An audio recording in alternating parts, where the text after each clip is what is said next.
Assalamualaikum warahmatullahi wabarakatuh. Perkenalkan, nama saya Rizky Surya Fajar Fasulano dengan 2020-3104. Di sini saya akan mempresentasikan tentang teknik pengkodean sinyal. Teknik pengkodean sinyal. Sinyal dan pengkodean. Sinyal dapat didefinisikan sebagai arus listrik atau medan elektromagnetik yang membawa informasi atau data dari suatu tempat ke tempat lain. Menurut IEEE, Transaction on Signal Processing, istilah sinyal meliputi sinyal-sinyal audio, video, speech, gambar, komunikasi, geofisika, sonar, radar, bending, dan musik. Pengkodean atau encoding adalah proses merubah data ke dalam format tertentu untuk suatu keperluan, misal pengiriman dan penyimpanan. Pengkodean sinyal. Informasi digital dan analog dapat dikodekkan sebagai sinyal analog maupun sinyal digital. Data digital, sinyal digital. Pengkodean digital untuk data digital yang paling sederhana adalah dengan memberikan suatu level tegangan untuk menunjukkan nilai biner 1 dan level tegangan lain untuk nilai biner 0. Data digital, sinyal analog.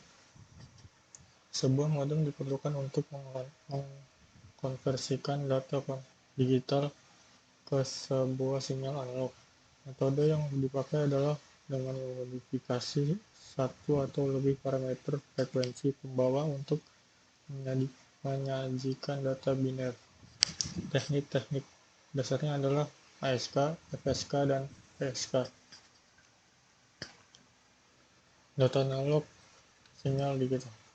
Teknik yang paling sederhana untuk mendigitalkan data analog adalah PCM atau Pulse Code Modulation, yang mencakup sampling data analog secara periodik dan menguantifikasi sampel-sampel tersebut.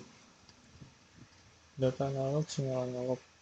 Data analog dimodulasi oleh suatu sinyal pembawa atau carrier untuk menghasilkan sinyal analog dengan bandwidth yang sesuai dengan rentang frekuensi sistem transmisi analog. Teknik modulasinya dasar-dasarnya adalah AM, FM, dan PM. Berikut gambar dari encoding dan modulation teknik.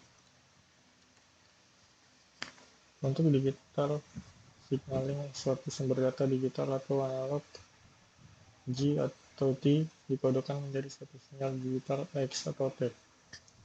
Sedangkan dasar dari analog signaling adalah adanya sinyal kontinu dengan frekuensi tertentu yang disebut dengan sinyal pembawa atau carrier signal. Data sumber dapat berupa sinyal analog atau digital M atau T dimodulasikan dengan sinyal pembawa tersebut sebelum dikirim ke tujuan.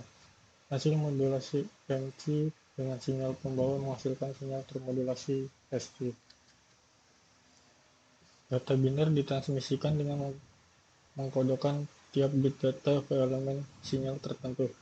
Jadi skema pengkodean pada dasarnya merupakan pemetaan bit-bit data ke elemen-elemen sinyal. Dua hal utama yang harus dilakukan di sisi penerima untuk menerjemahkan sinyal digital. Penerima harus mampu mengetahui informasi timing dari masing-masing bit, misalnya kapan suatu bit dimulai dan diakhiri. Penerima dapat menentukan apakah suatu level sinyal bernilai 1 atau 0. Berikut skema-skema encoding. Ada non-return to zero level atau NRZL, lalu ada non-return to zero inverted atau disingkat NRZI. Berikut gambar. NRZL dan NRZI. Non-return to zero level menggunakan dua tingkat tegangan yang berbeda untuk mewakili bit bernilai 1 dan 0. Dapat menggunakan tempat tegangan untuk bit 0 dan tegangan positif untuk bit 1. Lebih umum, tegangan negatif mewakili bit 1 dan tegangan positif untuk bit 0. Non-return to zero inverted. NRZI berdasar pada tidaknya transisi sinyal pada awal waktu bit.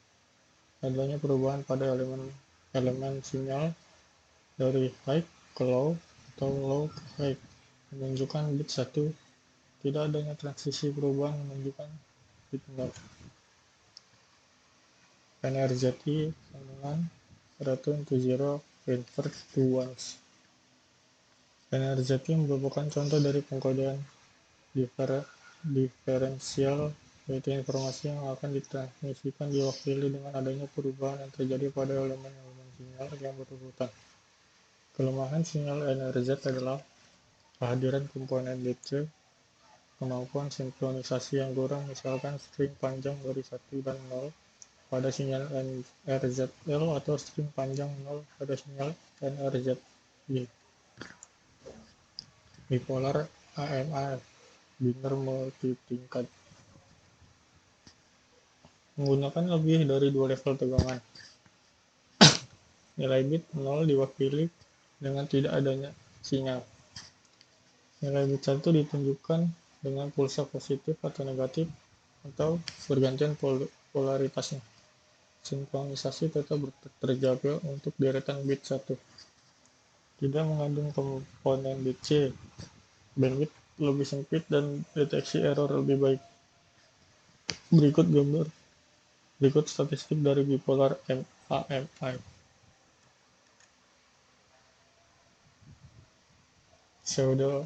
Pseudo-ternary atau biner multitingkat. Bit 1 diwakili dengan ketiadaan sinyal. Bit 0 ditunjukkan dengan pulsa tegangan positif sampai negatif yang bergantian. Berikut gambarnya. Beberapa kelemahan biner multitingkat.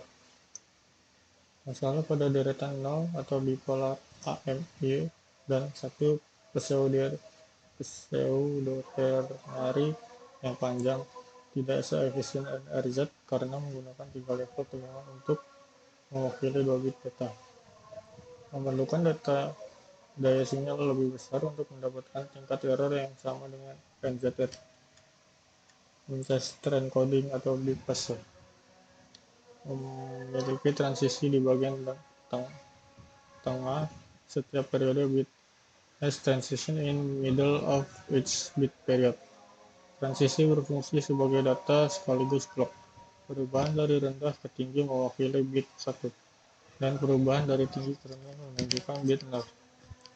Digunakan pada standar IEEE 802.3 atau Ethernet untuk kabel koaksial baseband dan twisted pair atau UTP. Kemudian gambar Winchester encoding. Differential Winchester atau bit-phase. Transisi di awal periode bit menunjukkan bit 0. Tak ada transisi pada awal periode bit mewakili bit 1. Digunakan LAN token RIG IEEE 802.5 menggunakan shielded twisted pair. Berikut gambar differential Winchester encoding. Kelebihan dan kelemahan bit-phase. Kelemahan memerlukan 1 atau 2 transisi pada tiap satu periode bit. Pusat modulasi max 2 kali dari NRZ, memerlukan bandwidth lebih lebar. Kelebihan self-clocking atau karena adanya sinkronisasi pada setiap transisi tengah bitnya. Tak mengandung komponen DC, memiliki deteksi error lebih baik. Berikut gambar dari modulation rate. Teknik scrambling.